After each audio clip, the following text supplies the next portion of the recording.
අයිබෝවන් සුබම සුබ දවසක් මගේ සාමාන්‍ය පෙළ ලියන හැම දරුවෙක්ටම. ඉතින් දරුවනේ ඔයගොල්ලෝ දන්නවා සාමාන්‍ය පෙළ ලඟ වෙද්දී මම ගණිතය විෂයට අමතරව ඉතුරු විෂයන් වලටත් අනිවාර්යෙන් අනුමාන සහ ඒ වගේම කැටි සටහන් ඒ වගේම අවශ්‍ය දේවල් හැමදේම ඔයගොල්ලෝ වෙනුවෙන් සකසලා දෙනවා කියලා. ඉතින් ඒක මගේ මේ අවුරුදු 2-3 ඇතුළත ඉඳන් තියෙන හොඳ වෘද්ධක් කියලා හිතනවා. ඒකට හේතුව මැත්ස් වලින් විතරක් නෙවෙයි ඔයගොල්ලෝ සාමාන්‍ය පෙළ ලියන්නේ සබ්ජෙක්ට් 9ක් ලියනවා. මැත්ස් වලට අමතරව තව සබ්ජෙක්ට් 8ක් ලියනවා. ඉතින් මේ සබ්ජෙක්ට් 8ත් අනිවාර්යෙන් පාස් විය යුතුයි. ඒ නිසා පුතේ ඔයගොල්ලන්ට මට පුළුවන් හැම වෙලේම අනුමාන පේපර්ස් අනුමාන ෂෝට් නෝට් හැමදේම ඔයගොල්ලන්ට හම්බෙනවා. ඉතින් පුතේ මෙන්න මේ පේපර් එක ඔයගොල්ලන්ට බලා ගන්න පුළුවන් අනුමාන පේපර් එකක් අධ්‍යාපන අමාත්‍යාංශයෙන් හදපු පේපර් එකක්. අනිවාර්යෙන් මේකේ ප්‍රශ්න බලන් යන්න. මොකද මේ අධ්‍යාපන අමාත්‍යාංශයෙන් හදන පේපර්ස් වල අනිවාර්යෙන් ගැටලු හෙට ඔයගොල්ලන්ගේ පේපර් එකේ බොහෝ විට ඉඩ තියෙන්න පුළුවන්. ඒක අනිවාර්යෙන් ඔයගොල්ලන්ට ඉර හඳ වගේ විශ්වාසයි. ඒ හින්දා ඔයගොල්ලන්ට තව විශේෂ දෙයක් තියෙනවා.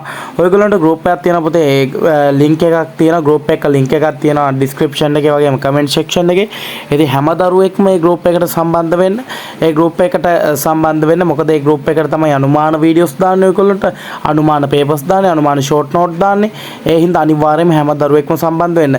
ඉතින් හැමදාම ඔයගොල්ලන්ට මේ දාන වීඩියෝ එකකින් අදාළ ගෲප් එක දානවා. ඔයගොල්ලෝ එක ගෲප් එකකට සම්බන්ධ වුණා නම් ආයෙත් අනිත් ගෲප් වලට සම්බන්ධ වෙමි අවශ්‍යතාවයක් නැහැ. ඒ කියන්නේ අනිවාර්යෙන් එක ගෲප් එකකට හරි සම්බන්ධ වෙන්න ඕනේ මගේ. ඉතින් ඒ ගෲප් යන්නේ O level අනුමාන කියලා ඔයගොල්ලන්ට බලා ගන්න පුළුවන් කළු පාට බෑග්ග්‍රවුන්ඩ් එකක් තියෙන. ඒ වගේ මේකේ white and yellow පාටින් තියෙනවා ටෙක්ස්ට් එක. ඉතින් ඒ ගෲප් වලින් එක ගෲප් එකකට හරි අනිවාර්යයෙන්ම හැමෝම සම්බන්ධ වෙන්න ඕනේ. හරි. එහෙනම් පුතේ මෙන්න මේ පේපර් එකට එන ප්‍රශ්න ටික තමයි ඔයගොල්ලන්ට දීලා තියෙන්නේ. ඊට අමතරව මම ඊට අමතරව මේ ගෲප් වලට දානවා 10 11 සියලුම කෙටි සටහන් ටික බුද්ධ ධර්මයේ. ඉතින් එතකොට අනිවාර්යෙන් හැමෝම බලිය යුතුයි. බලලා කොහොම හරි ගේමක් ගා ගන්න ඕනේ මේ පාරල සාමාන්‍ය පෙළ. ඉතින් සාමාන්‍ය පෙළ විභාගයේ ජීවිතේ හම්බ වෙන වටිනා විභාගයක අමතක කරන්න එපා.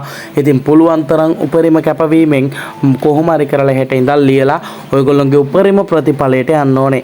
ඉතින් හැම වෙලේම ඔයාලගේ පිටිපස්සෙන් ගණිතය විතරක් නෙවෙයි අනිත් හැම සබ්ජෙක්ට් එකකටම මම ඉන්නවා කියන එක අමතක කරන්න එපා. මට පුළුවන් හැම වෙලේම ඔයගොල්ලෝ වෙනුවෙන් ඔයගොල්ලන්ට අවශ්‍ය කරන පේපර්ස් හැමදේම මම ඔයගොල්ලෝ වෙනුවෙන් දානවා. එහෙනම් හැමෝටම ජය වේවා.